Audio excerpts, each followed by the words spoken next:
Hello दोस्तों।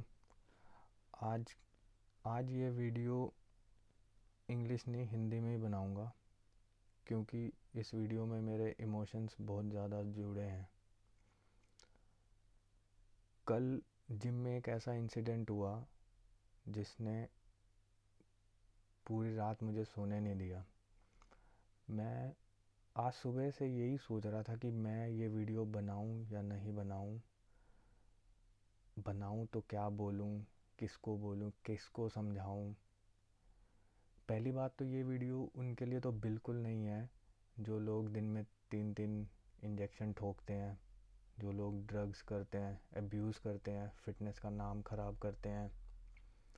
उनके लिए ये वीडियो बिल्कुल नहीं है। अगर आप उनमें से कोई एक हैं तो छोड़ दो, इस वीडियो को देखो ही नहीं। आपके लिए नहीं है ये वीडियो। ये वीडियो सिर्फ़ उन लोगों के लिए है जो मुझे लगता है शायद अपनी हेल्थ के लिए, शायद वो चाहते हैं कि वो अपनी हेल्थ को और प्रमोट करें, अपनी हेल्थ और अच्छे से, अपना लाइफ, अपना जीवन और अच्छे से व्यतीत करें। कल जिम में क्या हुआ, मैं जिम में पहुंचा, अभी मैं वार्म अप कर रहा था थोड़ी सी, और उसके बाद मैंने ट्रेडमिल पे चढ़ा तो देखा एकदम से लोग पीछे शोर मचाने लग गए। तो मैंने सोचा कि वैसे ही कोई एक्सरसाइज करते करते गिर गया होगा, तो मैंने अपना ट्रेडमिल कंटिन्यू रखा कि अभी ठीक हो जाएगा, कोई नहीं, सारे लोग हैं ही वहाँ देख रहे हैं। तो मैंने 20-25 सेकंड बाद दोबारा रियलाइज़ करा कि लोग मतलब शोर मचा रहे हैं कि कुछ, मुझे लगा कुछ सच में कुछ बड़ा इशू हो गया है। तो मैं वहाँ भागा, तो मैंने देखा कि एक 24-25 साल का लड़का ज़मीन पे लेटा हुआ है और एक दूसरा लड़का उसको सीपीआर दे रहा है, चेस्ट कंप्रेशन सीपीआर। मुझे, मेरे होश उड़ गए वो देख के, क्योंकि अभी तक हमने सिर्फ वीडियोस में देखा था कि लोगों को जिम में कुछ हो गया है, किसी के ऊपर वेट गिर गया है, इतनी बड़ी इंजरी हो गई है, ये हो गया है, वो हो गया है। जब आंखों के सामने हुआ ना तो समझ नहीं आया कि क्या करूं। मैं भागा, क्योंकि मैं फर्स्ट एड ट्रेंड हूँ, फर्स्ट एड क्वालिफाइड हूँ। तो मैंने फटाफट जाके उस लड़के को कहा कि मुझे करने दो, मैं कंप्रेशन कर सकता हूँ, मैं फ़र्स्ट एड क्वालिफाइड हूँ। तो मैं फटाफट शुरू हो गया फ़र्स्ट एड सीपीआर करने, उसको फिर रिकवरी पोजीशन में डालने। वो बिल्कुल, मतलब बिल्कुल वो लड़का अपने सेंसेस को लूज़ कर चुका था, उसको बिल्कुल होश नहीं आ रही थी, पता ही नहीं लगा कि हुआ क्या, क्या कर रहा था वो। उसको 2-3 बार रिकवरी में डाला, फिर कंप्रेशंस दिए, उसकी आइज़ एकदम कभी रेड हो जा रही थी, कभी येलो हो जा रही थी, और बिल्कुल समझ नहीं आ रहा था। और मैं इतना घबरा रहा था कि प्लीज़ वाहिगुरु जी, इसको कुछ ना हो, कुछ ना हो, प्लीज़ ये ठीक हो रहे। और इतने में, मतलब मैं चिल्ला रहा हूँ कि कोई इमरजेंसी को कॉल करो, लोग इतने सारे हैं, कोई इमरजेंसी को कॉल नहीं कर रहा था। तो एक मेरा फ्रेंड था जिसने फटाफट से उसके मुंह में अपनी, उसका मुंह ओपन करके उसमें फूंके मारी ताकि उसको कुछ कुछ हो, कुछ कुछ रिस्पॉन्स करे, शायद उसमें थोड़े कुछ रिस्पॉन्स आए, पर कोई इशू नहीं। और जो एक मेरे साथ दूसरा बंदा था जो पहले से उसको सीपीआर दे रहा था, चेस्ट कंप्रेशंस दे रहा था, वो फिर से शुरू हो गया चेस्ट कंप्रेशंस देने। मैंने फटाफट इमरजेंसी को कॉल करा और मैं उनसे बात कर रहा था। ये सब करते करते हमें 10 मिनट हो गए और वो बिल्कुल अनरिस्पॉन्सिव था, उसका कोई सेंसेस नहीं रिस्पॉन्स कर रहे थे, वो बिल्कुल रिस्पॉन्स नहीं कर रहा था। और मैं अंदर ही अंदर घबरा रहा था कि कुछ कुछ हो ना जाए, कुछ हो ना जाए, कुछ हो ना जाए। और जैसे ही मैं इमरजेंसी वालों से बात कर रहा था, वो हमारा एड्रेस पूछ रहे थे कि हम कहाँ पे हैं। इतने में मैंने देखा कि दो दो इमरजेंसी सर्विसेज के पैरामेडिक्स वाले आए फटाफट।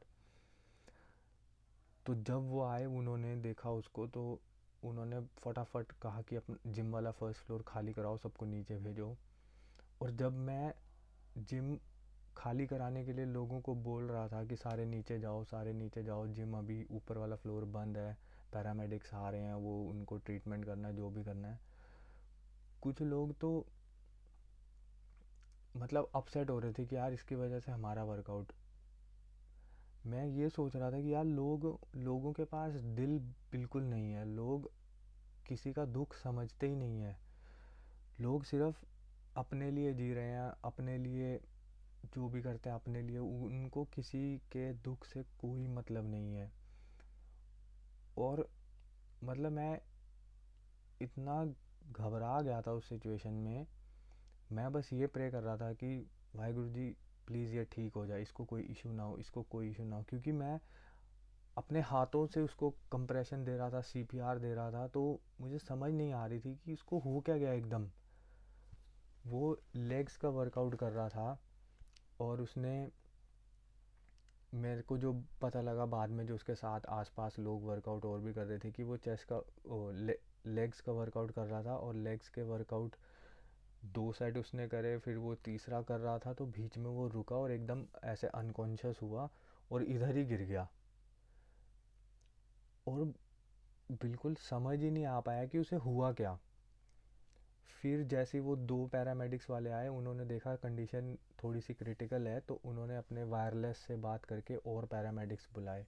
देखते ही देखते वहाँ 15-16 पैरामेडिक्स की टीम हाजिर हो गई और उन्होंने वहीं पे अपना सारे इंस्ट्रूमेंट्स खोल दिए, उसको ड्रिप चढ़ाई, सब कुछ। मतलब जो जो एक डिस्प्ले होता है, जो मेरे को उसका नाम नहीं पता है, जो जब हॉस्पिटल्स में ऊपर है, हार्ट रेट बताती है वो डिस्प्ले, वो जो मशीन होती है, वो उन्होंने वहीं पे ही खोली, वहीं पे उसको ड्रिप चढ़ाई, वहीं पे ही उसको सीपीआर करा और फिर उसके मुंह में पाइप डाला जिसकी वजह से उसका सर्कुलेशन बढ़े और उसको वेंटिलेटर वाली पोजीशन पे वहीं ले गए, उसी जगह पे। और मैं वो सब देख के इतना घबरा रहा था कि लोग क्यों अपनी लाइफ के साथ इतना इजी है। जब कितनी कितनी बार मैं लोगों को देखता हूँ जब मैं जिम जा रहा होता हूँ, कि जिम के बाहर खड़े होकर पहले वो सिगरेट पीते हैं और वो उसके बाद जिम करते हैं। आपको पता है कि सिगरेट जब हम पीते हैं तो वो हमारी आर्टरीज़ को नैरो कर देती है। जब हम आर्टरीज़ को अपनी नैरो, हमारी जब आर्टरीज़ होती हैं ब्लड, हार्ट की आर्टरीज़ जब वो नैरो हो जाती हैं, हमारे हार्ट के ब्लड फ्लो की पहली ब्लॉकेज की समस्या वहीं शुरू हो जाती है। जब भी लोग सिगरेट पी के जिम करते हैं, वो अपने आप को पहले ही डेंजर जोन में डाल देते हैं। मुझे उस लड़के का नहीं पता कि उसने कोई प्री वर्कआउट ओवरडोज करा या उसने क्या किया था, वो क्या करके आया था, क्या खा के आया था, क्या पी के आया था, कुछ नहीं पता उसके बारे में। वो अभी अभी भी उसके बारे में, कल वो उसको हॉस्पिटल ले गए और उसके बाद मैंने आज दोपहर को जिम में कॉल करके पूछने की कोशिश करी कि कोई अपडेट आई, तो अभी तक उसकी कोई अपडेट नहीं थी। बस वो हमें एम्बुलेंस वाले ये बोल के चले गए, इमरजेंसी सर्विसेज वाले, कि इसको हार्ट स्पेशलिस्ट के पास लेके जा रहे हैं, हैमर स्मिथ हॉस्पिटल में। तो मुझे लगता है कि आई होप एंड प्रे कि वो बिल्कुल सेफ़ हो। और जब हाँ, तो मैं ये बोल रहा था कि जब पहले ही आप अपने आप को डेंजर जोन में डाल देते हैं, जब आप स्मोक करते हैं और फिर जिम आते हैं। क्योंकि जब आप स्मोक करते हैं तो आपका हार्ट आर्टरीज़ को नैरो कर देता है, नैरो डाउन कर देता है। आप डायरेक्ट गूगल करो स्मोक बिफोर जिम, तो वहीं पे आ जाएगा कि क्या होता है उससे। सीधा सीधा इतने बड़े बड़े अक्षरों में है कि आप अपने आप को रिस्क में डालते हैं जब भी आप स्मोक करके जिम करते हैं। ये आपकी पर्सनल चॉइस है, आप स्मोक करना चाहते हैं नहीं करना चाहते हैं, बट आप ये करके जिम करते हैं। जिम में कोई इंसिडेंट होता है, जिम का नाम ख़राब होता है। वो वो लोग जिम आने से पहले ही डर जाते हैं, जो सोचते हैं कि जिम जाने से इंजरी हो जाती है, जिम जाने से लाइफ ख़राब हो जाती है। अब उस भाई के बारे में मुझे कुछ नहीं पता, उसने क्या किया क्या नहीं किया। बस पैरामेडिक्स वालों ने बोला कि शायद इसको हार्ट में कोई इशू है, या इशू हो गया है, या इशू था पहले से जिस वजह से ये हुआ। और अब 1-2 दिन में जब उसके बारे में कुछ पता लगेगा तभी एक्चुअल बात पता लग पाएगी कि क्या सिचुएशन थी, क्यों उसके साथ ऐसा हुआ। और दूसरा सबसे बड़ा रीज़न, जब आप कभी भी कोई भी सप्लीमेंट्स यूज़ करते हैं तो 400-500 रुपए के चक्कर में सस्ता सप्लीमेंट मत लो। आपको कुछ नहीं पता कि वो आपके बॉडी के अंदर जा रहा है और कंपनी क्या लेबल में बता रही है और क्या उसमें एक्चुअल में होगा, आपको कुछ नहीं पता। इसलिए हमेशा कोशिश करो कि आप अपनी बॉडी के साथ जब कुछ भी छेड़छाड़ कर रहे हो तो वो बेस्ट क्वालिटी हो। कोई भी सप्लीमेंट यूज़ कर रहे हो बेस्ट क्वालिटी हो, कोई भी pre workout best quality, best जो मर्जी यूज़ करो, लेकिन आप सोचो कि अगर आपको कुछ हो गया तो आपके पीछे आपके माँ बाप, आपके भाई बहन, आप अगर आप मैरिड हो, आपकी वाइफ, आपके बच्चे, उनका क्या होगा? कैसे एक झटके में पता नहीं हम कल देख पाएंगे या नहीं, और उसकी वजह से आप आज भी अपना ख़राब कर दो। लाइफ का तो कुछ नहीं पता, बट उसका मतलब ये नहीं है कि लाइफ को आप बहुत इजी ले लो कि आप आज भी ना जियो। मेरी बस यही रिक्वेस्ट है कि अगर आप जिम जाते हैं, अगर आप अपनी हेल्थ के लिए बहुत ज़्यादा उत्सुक हैं कि आप अच्छी हेल्दी लाइफ जिएं, तो कुछ चीज़ों नॉर्मल कुछ नहीं करना, आप नॉर्मल घर की डाइट खाइए, छोड़ भूल जाइए सप्लीमेंट्स, अपना cardio movement, cardiovascular exercises improve करिए जिससे कभी भी हार्ट में कोई इशू ना आए। अगर इशू आए भी तो आपको उस इशू से फाइट करने की हिम्मत हमेशा मिलती रहे, क्योंकि आपका कार्डियोवास्कुलर एक्टिविटी हाई था। कार्डियो एवरी डे करो, जिस वजह से कि बस क्योंकि मैं जिम से इतना, मुझे इतनी मोहब्बत है कि मेरा बस चले मैं जिम में ही रहूं, जिम में ही सोऊं। पर मैं ये नहीं देख सकता कि जिम में किसी को कुछ हो जाए। मैं कभी भी नहीं चाहूँगा कि जिम का नाम बदनाम हो। मैं कोई जिम ऑन नहीं करता, बट मैं एवरी डे जिम जाता हूँ just because I love it. वो मेरा पार्ट ऑफ लाइफ है। और अगर वहाँ कोई आता है वर्कआउट करता है तो वो सब मेरे दोस्त हैं, मेरे भाई बहन हैं, दोस्त हैं, वी आर जिम मेट्स। हम एक दूसरे को जिम मेट्स बोलते हैं। तो अगर उनको कुछ हो रहा है तो ऑब्वियसली मुझे हर्ट होगा। तो प्लीज़ अपना, मतलब जो भी आप कर रहे हैं उसका बहुत ध्यान रखो।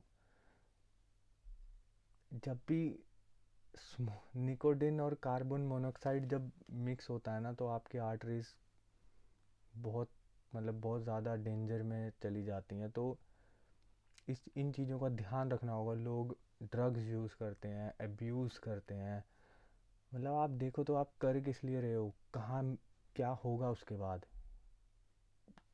2 महीने 3 महीने की खुशी के बाद आप पूरी लाइफ अपनी ख़राब कर दोगे। इससे अच्छा स्लो प्रोग्रेस करो, अच्छी प्रोग्रेस करो, कि लोग अगर आपको कोई देखे तो बोले कि हाँ भाई, इसने बंदे ने मेहनत करी है। कोई आपको देखते ही यही ना बोले कि हाँ ये तो 3 महीने पहले ऐसा था, इंजेक्शन ठोक के अब ऐसा हो गया। तो मेहनत हमेशा रंग लाएगी, पर शॉर्टकट्स कभी, वही, मतलब शॉर्टकट सिर्फ 4 दिन की चांदनी, उसके बाद अंधेरा, वही बात है। 3-4 महीने तक आपको बहुत अच्छा लगेगा, उसके बाद पछताओगे। जब जब सब निकल जाएगा ना हाथ से, फिर पछताओगे। लोग डिप्रेशन में चले जाते हैं, सुसाइड करते हैं। उन सब का कारण यही है कि जब ये चीज़ें आपके मेंटल से बहुत ज़्यादा खेलती हैं। जितना भी स्टीरॉयड अब्यूज़ होता है बॉडी बिल्डिंग में, जिम लाइफ में, ये सब अब्यूज़ होता है। इसकी वजह से काफ़ी सुसाइड हो जाते हैं, मेंटली हरास करते हैं आपको कुछ।